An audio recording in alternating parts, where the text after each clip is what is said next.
प्रियात्मन सप्रेम जय जीव आदि मनीश्वर योगेश्वर परम पूज्य सदगुरुदेव सिमनी जी का वचनामृत से एक बूंद। अध्याय 6 प्रणव की महिमा। गायत्री मंत्रों को कहते समय लोग इसमें प्रणव भी लगा लेते हैं। अधिकतर लोग प्रणव लगाकर ही गायत्री मंत्रों को कहा करते हैं, जैसे ओम भूर्भुवस्सुः तत्सवितुर्वरेण्यं भर्गो देवस्य धीमहि धियो नः प्रचोदयात्। अन्वय पूर्वक पदच्छेद। सवितुः देवस्य भू भुवः स्वः भर्गः तत् वरेण्यं ओम धीमहि य नः धियो प्रचोदयात्। अन्वय युक्त शब्दार्थ। सवितुर्देवस्य सविता देव के। सविता देव का अर्थ पहले खूब विस्तार के साथ कर चुके हैं। भू प्राण। भू प्राणों को कहते हैं, इस बात का प्रमाण भी पहले दे चुके हैं। भूवः अपान, इस बात का प्रमाण भी दे चुके हैं। स्व व्यान, इसको भी पहले लिख चुके हैं। भर्गः तेज युक्तः। तत् उस। वरेण्यम वरण करने योग्य या चुनने योग्य। इस शब्द की व्युत्पत्ति और अर्थ भी हम विस्तार से पहले ही कर चुके हैं। ओम प्रणव का। धीमहि ध्यान करते या धारण करते हैं। यह जो नः हम लोगों की धियः बुद्धियों या विचार को प्रचोदयात प्रेरित करता है व तीक्ष्ण और स्वच्छ करता है। भावार्थ। सविता देव के प्राण अपान व्यान और तेजयुक्त उस वरेण्य चुनने योग्य ओम का ध्यान करते हैं व ओम को धारण करते अर्थात ओम का उच्चारण करते व जप करते हैं, जो हम लोगों की बुद्धियों या ज्ञान को प्रेरित करता है, बढ़ाता व स्वच्छ करता है। प्रणव का महत्व। इस लेख के पहले हम गायत्री मंत्र का अर्थ इसी पुस्तक में बड़े विस्तार के साथ कर चुके हैं। अब उस अर्थ को मिलाकर देखें। एक ओम को इसमें मिला देने से बहुत बड़ा भेद पड़ गया है। पहले के गायत्री मंत्रों में जिसमें ओम प्रणव नहीं लगा था, उसमें आत्मदेव की अपार महिमा कही गई है, पर इस मंत्र में ओम के लग जाने से सविता देव के अर्थात आत्मदेव के ओम शब्द की महिमा है। शब्द तो शब्द ही है, यह उच्चारण करने से ही प्रत्यक्ष होता है।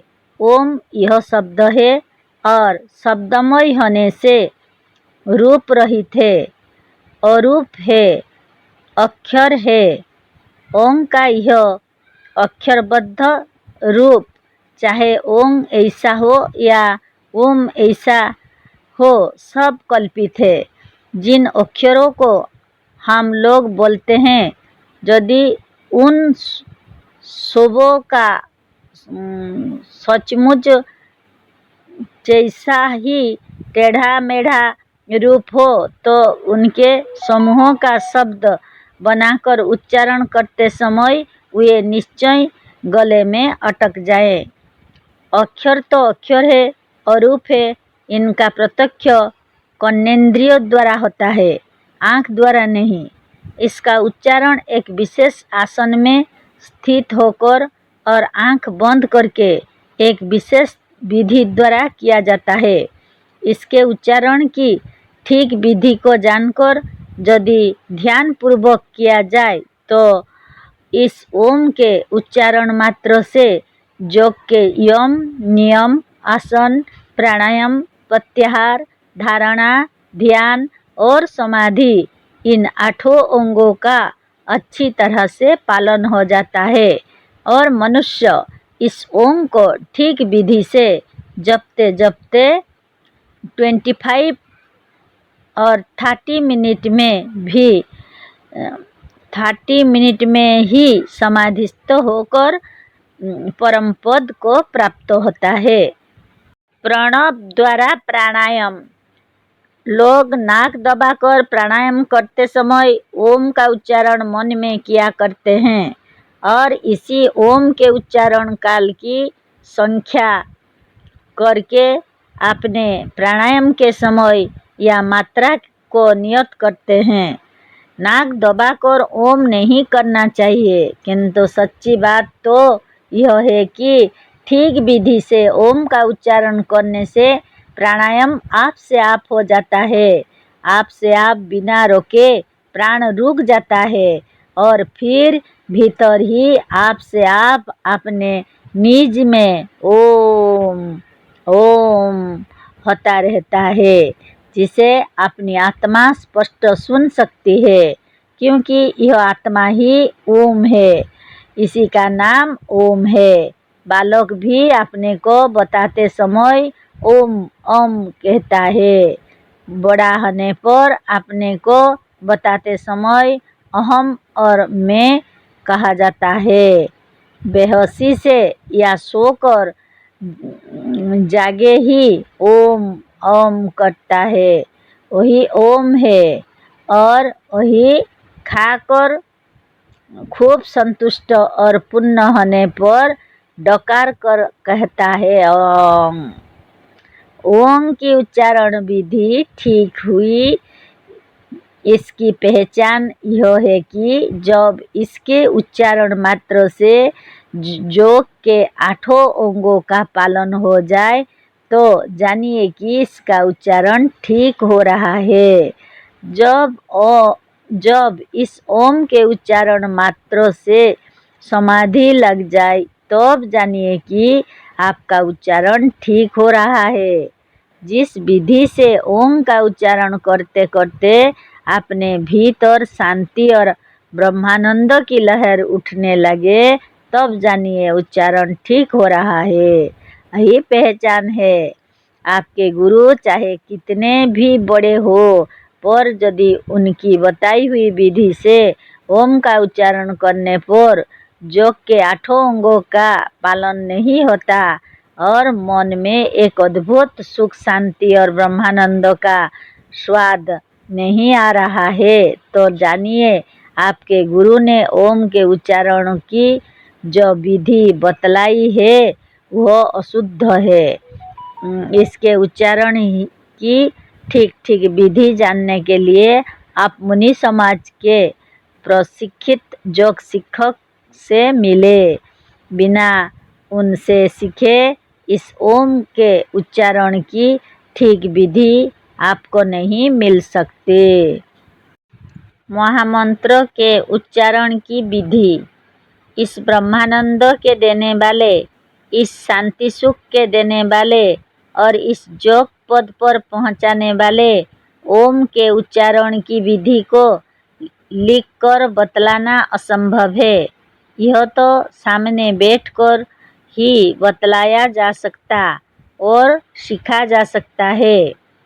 योग के अष्टांग का पालन, यही ओम महामंत्र है। इसका उच्चारण करना बिना सद्गुरु से सीखे, बिना दीक्षा लिए किसी को नहीं आता। इसकी शिक्षा करीब 2 घंटे में पूरी होती है। इस 2 घंटे में यह सप्रमाण और सजुक्ति और वैज्ञानिक तथ्यों से सिद्ध किया जाता है कि यह विधि कैसे ठीक है। यह भी प्रत्यक्ष और स्पष्ट रूप में सिद्ध कर दिया जाता है कि कैसे इसके उच्चारण मात्र से योग के अष्टांगों का पालन हो जाता है। यह भी सिद्ध कर दिया जाता है कि इसके उच्चारण मात्र से कैसे प्राणायाम भी हो जाता है। और भीतर शांति की लहर और ब्रह्मानंद उमड़ने लगता है। सिद्ध ही नहीं किया जाता, इसका अभ्यास भी करा दिया जाता है।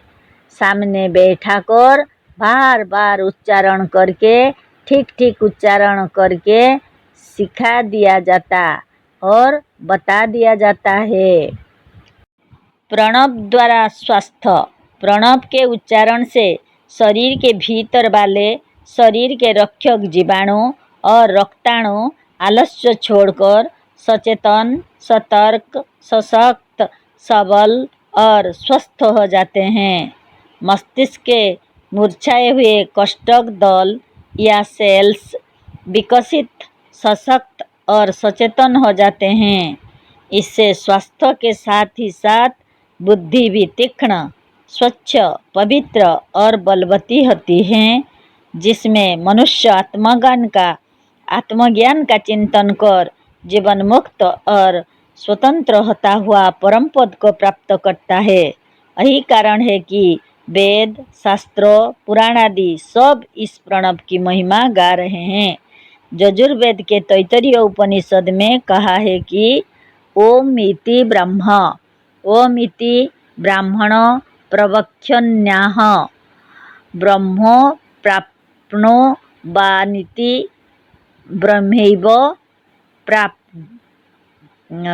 प्राप्नोति।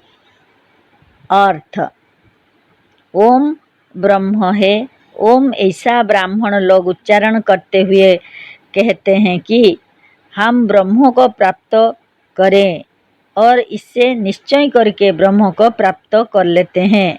मतलब यह है कि ब्राह्मण लोग ओम का ठीक उच्चारण या जप इसी इच्छा से करते हैं कि जिसमें हम लोग ब्रह्म को प्राप्त कर सकें, सो सचमुच निश्चय करके वे ब्रह्म को इस प्रणव द्वारा प्राप्त कर लेते हैं।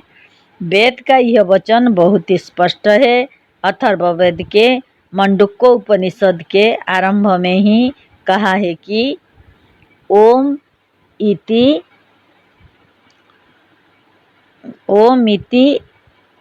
एतत् अक्षरम मेदम सर्वम। अर्थ, यह ओम अक्षर ही सब कुछ है। इसी तरह से सामवेद के छांदोग्य उपनिषद में कहा है कि ओंकार एवेदं सर्वम। अंक 2 संख्या 23। अर्थ, यह ओंकार ही सब कुछ है, क्योंकि ओम इति ब्रह्म, यह ओम ही ब्रह्म है और अयंगात्मा ब्रह्म। मांडुक्य उपनिषद, ब्रह्म नाम इस आत्मा का है। आत्मा के सिवा और कुछ नहीं है, क्योंकि मजहब ईश्वर का अभाव है और संसार काल्पनिक है।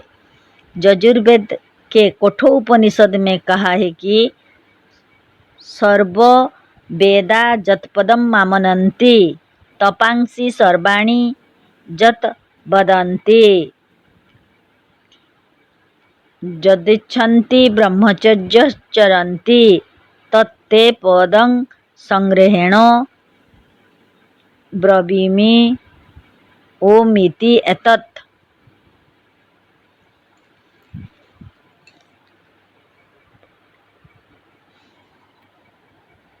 कठोपनिषद 1-15।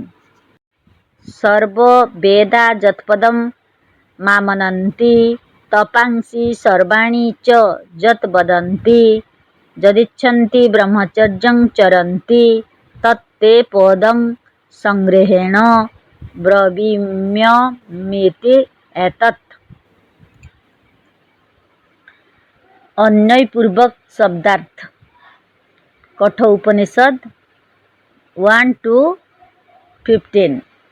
सर्व वेदः, सब वेद, जत पदम, जिस पद अर्थात शब्दों का, आमंती वर्णन करते हैं, यदिच्छन्तः और जिसकी इच्छा करते हुए, सर्वाणी सब प्रकार के, तपांसी तप और ब्रह्मचर्य आदि, चरंती लग करते हैं हम, ते तुम्हारे लिए या तुम्हें, तत् उस पदम पद को या शब्दों को, संग्रहण संक्षेप से, ब्रवीमि बता रहे हैं कि एतत् वह ओमिति, ओम ऐसा है।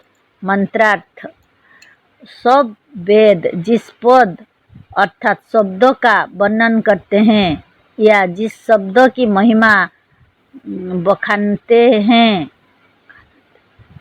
और जिसकी इच्छा करते हुए सब प्रकार के तप और ब्रह्मचर्य आदि किए जाते हैं, हम तुम्हें उस शब्दों को संक्षेप में बता रहे हैं।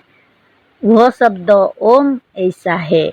देखिए वेदों में ओम की कितनी बड़ी महिमा है।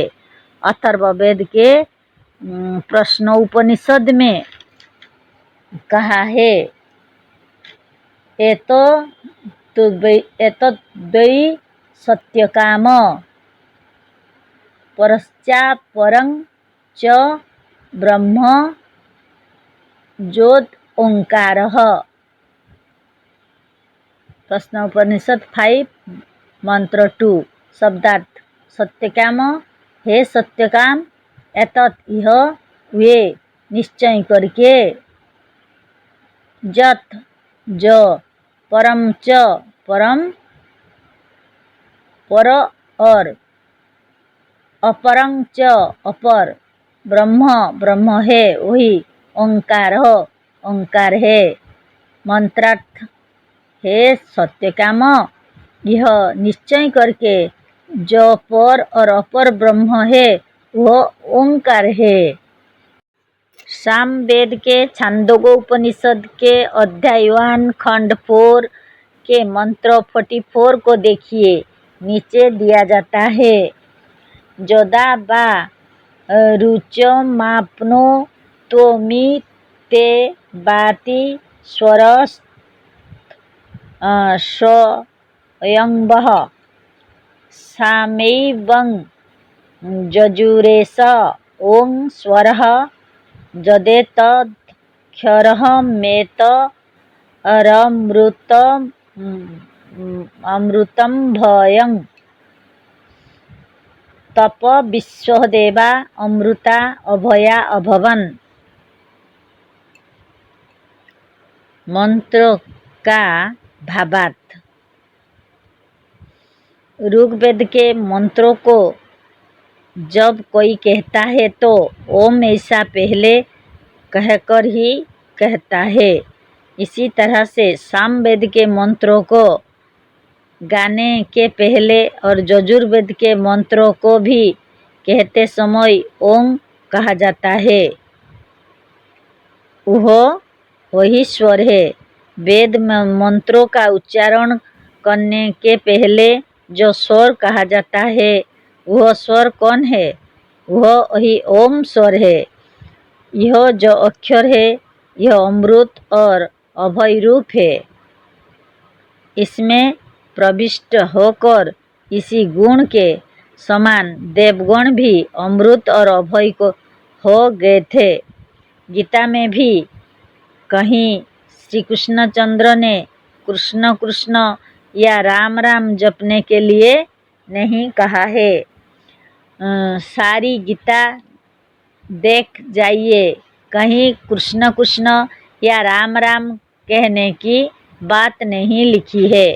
श्री कृष्ण ने भी प्रणव का स्मरण करने के लिए कहा है।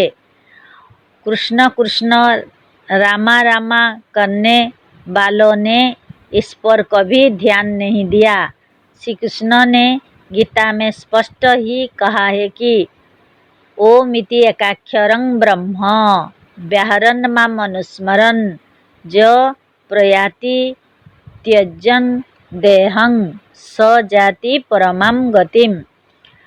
गीता अध्याय 8 श्लोक 13।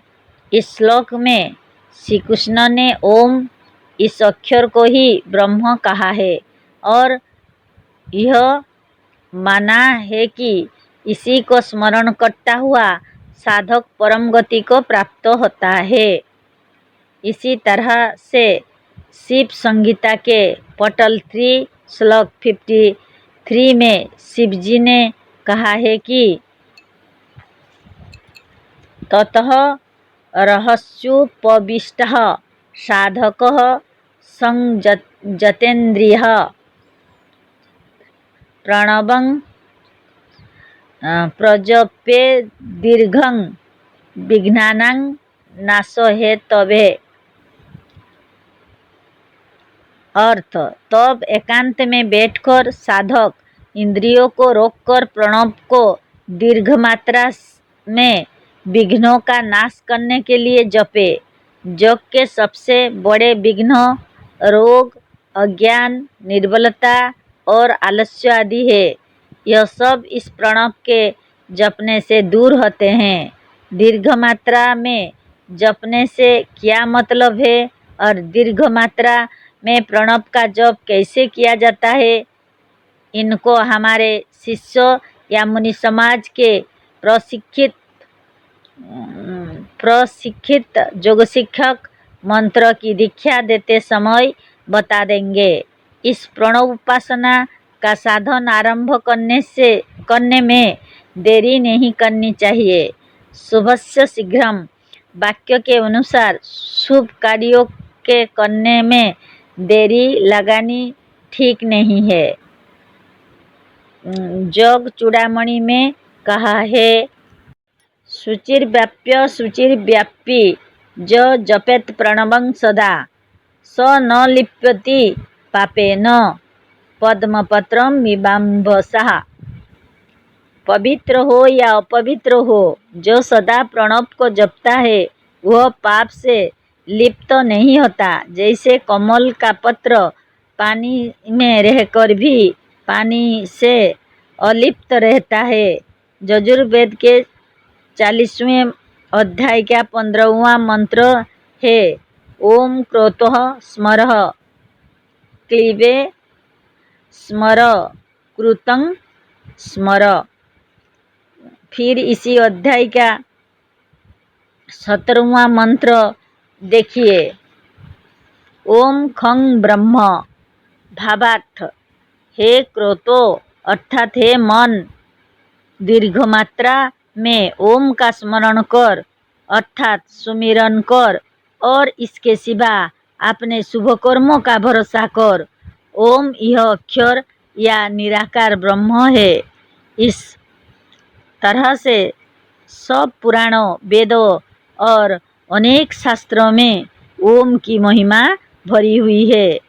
ओम इति ब्रह्म, इस वेद वाक्य के अनुसार ओम ही ब्रह्म है और अयं आत्मा ब्रह्म, यह वेद वाक्य के अनुसार ब्रह्म आत्मा है। अतः ओम नाम आत्मा का है, इसे पहले ही प्रमाण के साथ सिद्ध कर चुके हैं। अतः ओम को आत्मा मानकर इस वेद मंत्र गायत्री का निम्नलिखित प्रकार से भी अर्थ होगा, ओम भूर्भुवः स्वः तत्सवितुर्वरेण्यं भर्गो देवस्य धीमहि धियो यो नः प्रचोदयात्। अन्वयपूर्वक पदच्छेद, भू भुवः स्वः ओम सविता देवस्य तत् वरेण्यं भर्गो धीमहि यः नः धियो प्रचोदयात्। अर्थ, प्राण, अपान और व्यान वाले ओंग रूप सविता देव के उस उत्तम व वरण करने योग्य तेज को हम लोग धारण करें, जो हम लोगों की बुद्धियों, इच्छाओं या विचारों को प्रेरित करता है। मतलब यह है कि इस गायत्री मंत्र में केवल 2 ही बातें कही हुई हैं। 1, एक यह कि आत्मा, आत्मबल, आत्मशक्ति व आत्मदेव को धारण करो। यही मन और बुद्धि को प्रेरित कर सब प्रकार की सफलता, सुख, स्वास्थ्य, उन्नति और ज्ञान का देने वाला है। 2, दूसरी बात यह है कि ओम की ही ठीक विधि से ध्यान लगाकर जप करना चाहिए। यह बुद्धि को स्वच्छ कर मनुष्य को सब प्रकार की उन्नति के योग्य बनाने वाला है। इसके जप की ठीक विधि की पहचान किया है और कहाँ और किससे मिल सकती है, इसे हम इस लेख में पहले ही लिख चुके हैं। इस लेख और गायत्री मंत्रों के इस भाष्यों को समझने के लिए हमारी पुस्तकों का स्वाध्याय और मनन बराबर करते रहना चाहिए। शिव मनीष। जय जीव।